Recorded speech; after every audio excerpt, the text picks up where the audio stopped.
Hi, it's Chris Newman, Truth and Consequences.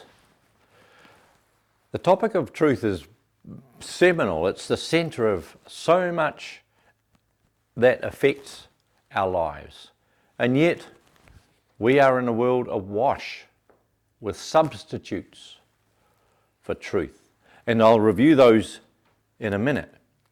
But first, we'll start at the very beginning. And it is, what is true? Truth being the noun, the truth.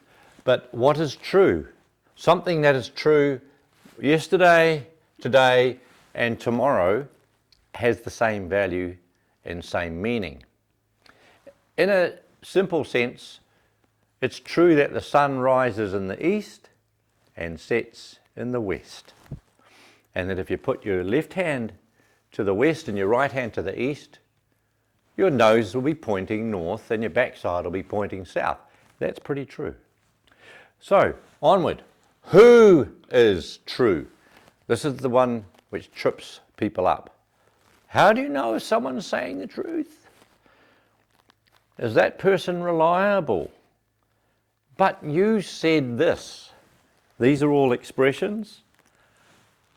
Word and deed is the giveaway. If someone's words and their deeds match, they have integrity. Now, you know, a pirate could be true if he said, I'm going to charge you guys and make you all walk the plank.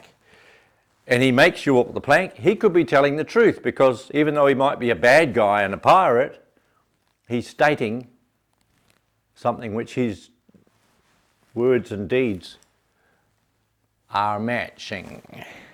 We have trouble with folk that we put into positions of responsibility who are meant to look after us, our interests, like politicians or clerics or teachers, but their word and deed doesn't match. And they're not going to admit to that in a lifetime. However, when word and deed matches, you have integrity. There's another way to look at things as well, just to help you shape your idea of truth. If you have these three axes, you know, the vertical and the left, right, and front and back, if they all line up on a matter, you're probably dealing with the truth. In other words, the history of it, your experience of it, and connecting that with what other people are feeding back to you. It's a kind of a principle.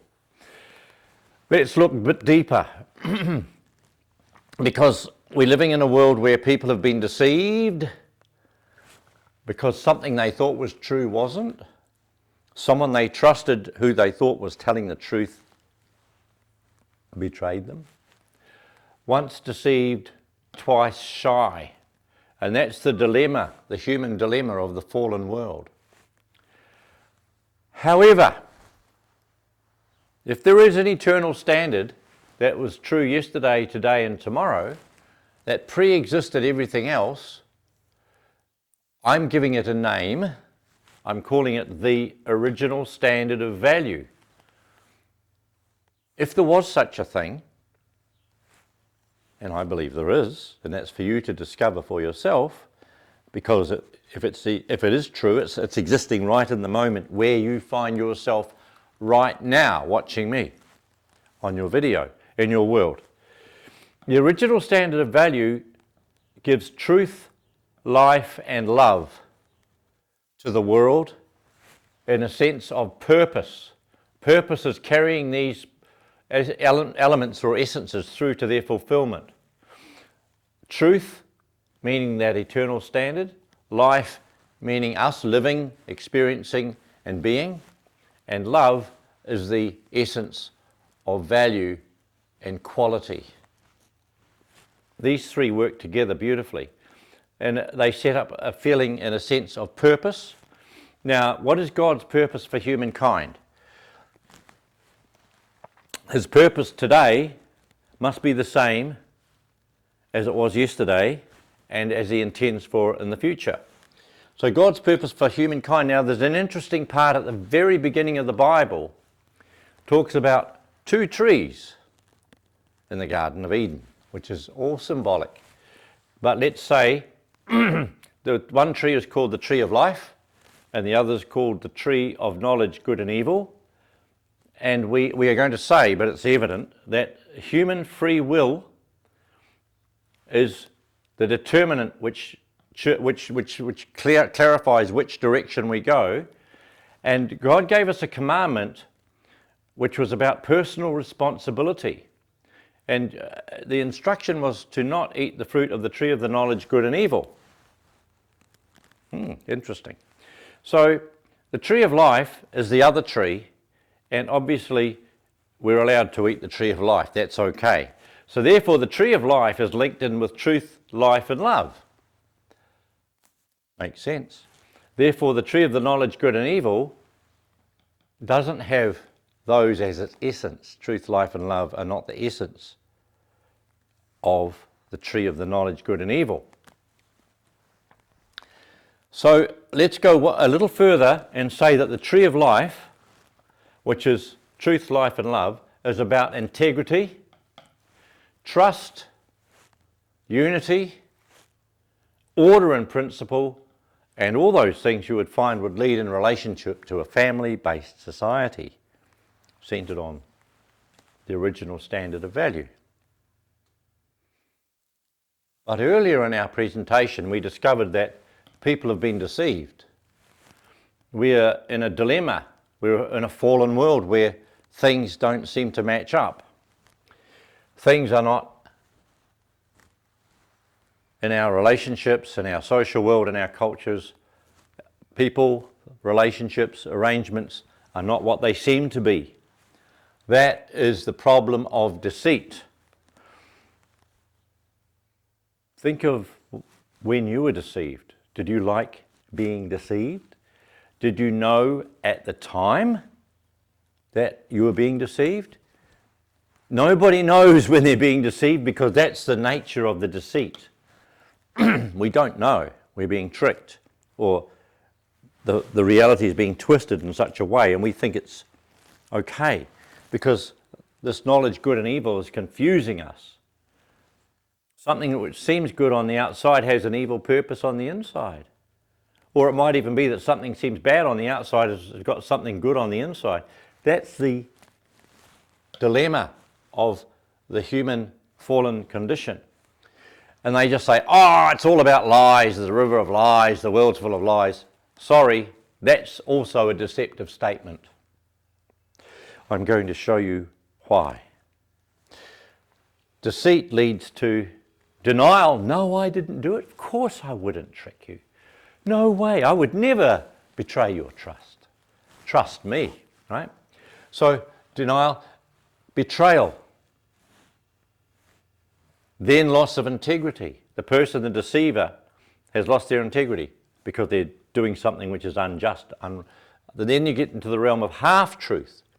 Oh yeah, a little bit of it's right and the other part's wrong, and that's why you're confused, because the person who's giving you this information is giving you half the story, and there's a whole lot they've withheld, and you don't know that part. Another one is the lies, direct lies and blaming. Now, a lie is where they pulled you into something that's, it's the opposite of what's the truth. And blaming others, shifting the blame, that takes your attention away from the matter. Mistaken identity, that's a good one, where you think that something is what it isn't. You think that so-and-so is a great wise leader. Why? Because he's been a politician for 40 years and he must be doing the right thing by now. It's a mistaken identity because a leopard doesn't change its spots. Ignorance, if you don't know something and you don't make the effort to find out, wow, you're easily deceived.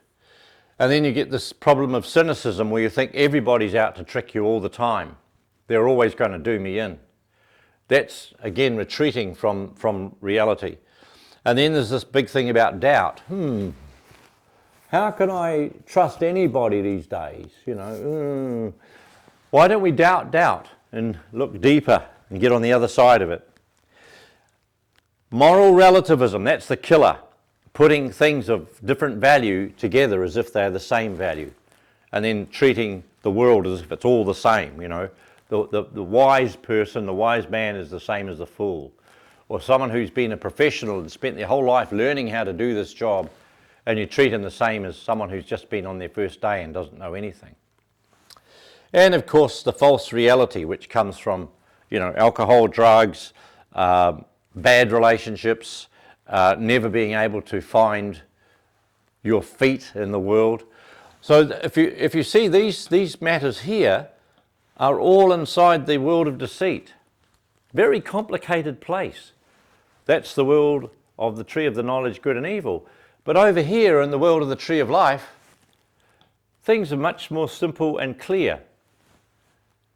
But at the center and the heart of everything is the matter of your and my personal free will. We must choose something, and we must take personal responsibility for the outcome. Now, the outcome could be wonderful. It could be a blessing. It could be a whole lot of wonderful things that you wanted to come right. But then it could go bad, because if you made a lousy decision over here, and or you shirk your personal responsibility, the whole house could come crashing down. Bang. Right, so I'm going to stop at that moment and wrap it up and say that the truth, now we know, it's the same yesterday, today and tomorrow, and a person who is true, their words and deeds add up to integrity. I hope that helps you, especially knowing all these different things here about the ways of the world and the difference between these two symbolic trees, which just represent ways of life and people. Thank you for staying with me on the matter of truth, and this is Chris Newman wrapping up Truth and Consequences.